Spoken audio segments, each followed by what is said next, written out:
The Bhagavad Gita by Swami Chidbhavananda. Introduction. Book of Dissension and Disruption.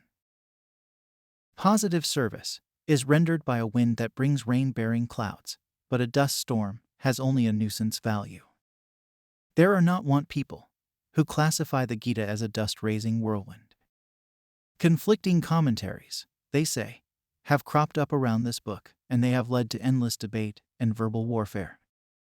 Had Sri Krishna been precise in his pronouncement, this oft-recurring pettifogging could have been avoided.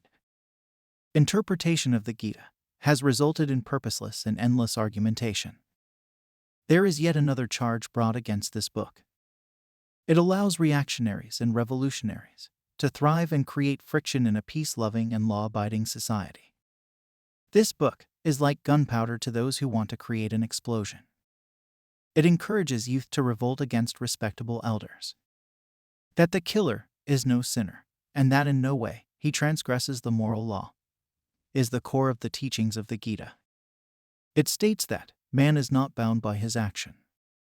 The worst of all of Krishna's statements is that he is the art of gambling among gamblers.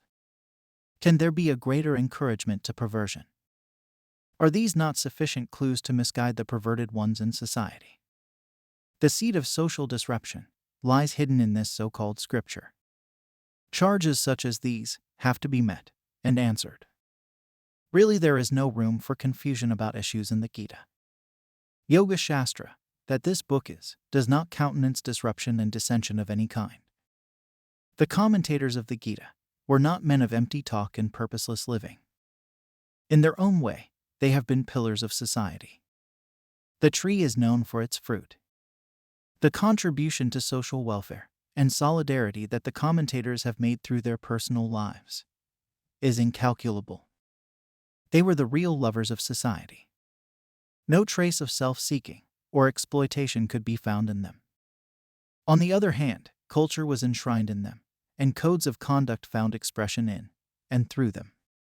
When such sterling characters had drawn inspiration from the Gita, it cannot be easily disposed of as a book of dissension. Each system of philosophy traces its origin to the Gita, thereby claiming sanctity for itself and adding to the glory of the Gita. Various systems of philosophy go to enrich man's spiritual life. These systems supplement and complement one another.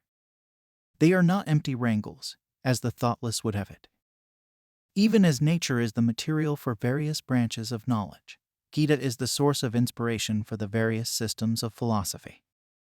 It is no fault of a sacred book if it happens to be misunderstood by the uninitiated. Ambrosia can be mishandled and turned into poison. Because of this possibility, it is not proper to condemn it. If men of evil tendency resolve to read their meaning into the Gita, it is no fault of that sacred book.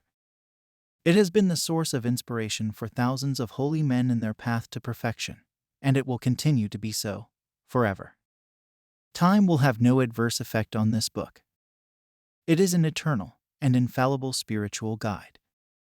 Persons bereft of sense control, devotion, detachment, austerity, self-abnegation, and a passion for service will not be able to draw the right inspiration from this book. In unmistakable terms, the Gita proclaims the unity and sanctity of existence and encourages man to resort to the right action in order to realize this fundamental oneness.